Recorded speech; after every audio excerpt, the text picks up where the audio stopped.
I designed and built this jig almost a decade ago, and it remains one of the best, most useful shop projects I've ever made. I'm not kidding. You need to build one of these yourself. Let me explain why. While the table saw gets all the bad press for being the primary finger eater in the modern workshop, the router table can do a lot more damage. There is no stitching back on when it cuts off.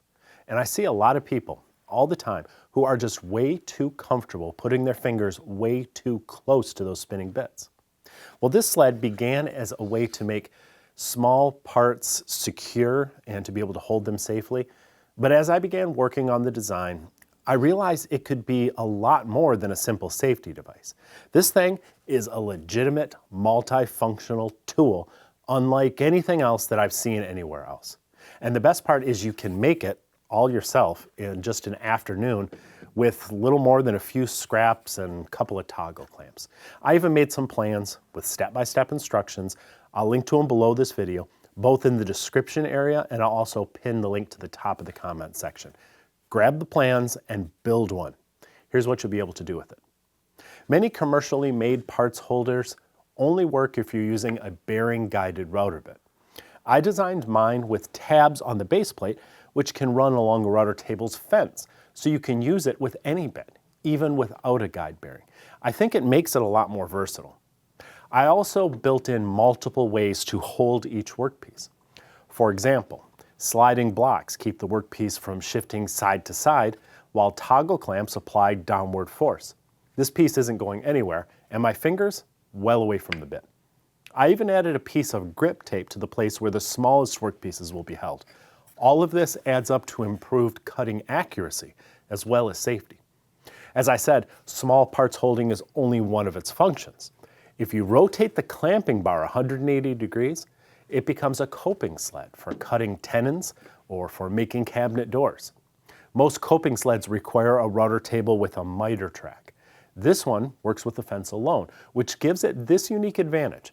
With the addition of a simple stop block, you can make your cuts in two passes, one to remove the bulk of the waste, and a second lighter pass to achieve a really crisp profile. And the combination of toggle clamps and lateral support blocks virtually eliminates any workpiece shift which might compromise the accuracy of the cut. If you rotate the sled another 90 degrees, it has a third function as a circle cutting jig with a series of holes for your center pin. A rough cut blank is attached, then the fence is moved to fine-tune its size and make it perfectly circular. This works on circles up to 10 inches in diameter, though I don't recommend the router table at all as a safe option for very small circles of less than 4 or 5 inches.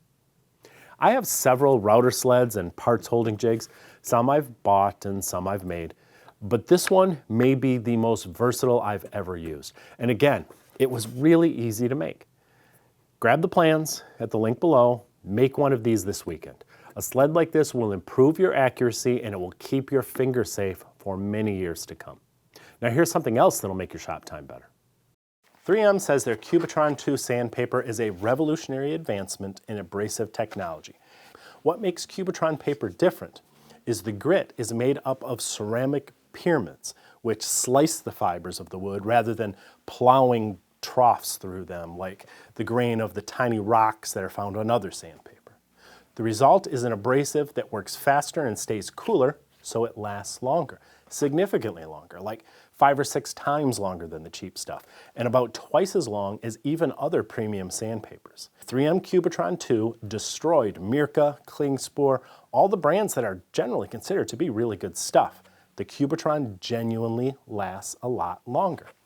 I assume it must keep it cooler, perhaps it optimizes the way it cuts. I honestly don't understand how it works. It just works better than any other sandpaper I've used. All I can say is try it. Just one pack. You'll see what I mean. And if you do, please use the link below this video, which is to a small family business, and that business is well worth supporting.